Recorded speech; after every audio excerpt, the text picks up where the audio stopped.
Hello everyone, welcome back to my channel. So today I am back with another topic which is types of solution, hypertonic and isotonic. So let's start. So कोई भी solution होता है वो दो चीज़ों से मिलके बनता है, सॉल्यूट एंड सॉल्वेंट. जो सॉल्यूट होता है वो हमेशा कम क्वांटिटी में रहेगा. जैसे कि अगर हम पानी में नमक घोल देंगे तो उसमें जो सॉल्यूट हो जाएगा वो नमक हो जाएगा और जो सॉल्वेंट है हमारा वो वाटर रहेगा. हमें एक चीज़ हमेशा याद रखनी है कि सॉल्यूशन की कंसंट्रेशन में सॉल्यूट चेंज होता है. अगर सॉल्यूट ज़्यादा होगा तो सॉल्यूशन हाई कंसंट्रेटेड होगा, अगर सॉल्यूट कम होगा तो सॉल्यूशन लेस कंसंट्रेटेड होगा. Likewise we have three options. या तो हाई कंसंट्रेशन होगा किसी सॉल्यूशन का, या तो लो कंसंट्रेशन होगा, या फिर जो कंसंट्रेशन है वो बैलेंस रहेगा, यानी कि ना ज़्यादा होगा ना कम होगा. इसी तीन कंसंट्रेशन के पॉइंट्स के बेसिस पे जो हमारे सॉल्यूशंस हैं वो क्लासीफाई होते हैं. Likewise as I told you, solute is mainly responsible for concentration of any solution और एनी लिक्विड. नर्सिंग में हमें सॉल्यूशंस बहुत ज़्यादा यूज़ करने होते हैं. IV इन्फ्यूजन्स हो गए, फ्लूइड्स हो गए.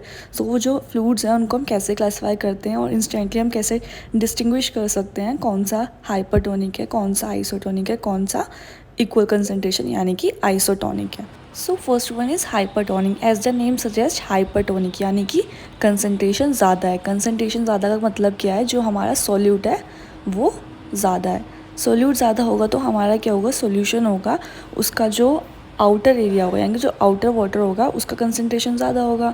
और अगर हम इस सॉल्यूशन में कोई RBC या फिर कोई सेल को डालेंगे तो वो क्या करेगी, जो सेल के कंटेंट्स होंगे वो बाहर आने की कोशिश करेंगे क्योंकि आउटर कंसंट्रेशन ज़्यादा है.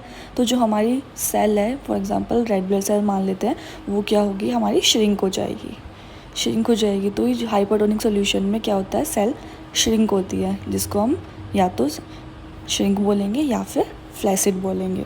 हाइपरटोनिक में ये होगा कि सॉल्यूट की लेवल ज़्यादा होगी और जो हमारी सेल है वो श्रिंक होगी. Next is hypotonic. As the name suggest hypotonic. ये ट्रिक से याद कर सकते हैं, ओ यानी कि स्वेल्ड है तो या तो इसमें स्वेलिंग होगी और या फिर ये पूरा स्वेल होकर बर्स्ट हो जाएगी सेल. इसमें क्या है, हाइपोटोनिक में जो सॉल्वेंट है वो हमारा क्या है, उसकी कंसंट्रेशन ज़्यादा होगी, पर लेकिन जो सॉल्यूट है उसकी कंसंट्रेशन क्या है, कम है.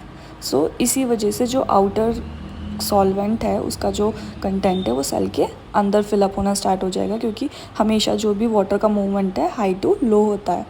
हाइपरटोनिक सॉल्यूशन में क्या होगा, सेल स्वेल हो जाएगी और उसके बाद बर्स्ट हो जाएगी अपने आप. इसका एक एग्जांपल है 0.45% NaCl. उसमें क्या है, जो हमारा सॉल्वेंट है उसकी कंसंट्रेशन ब्लड की कंसंट्रेशन से कम है.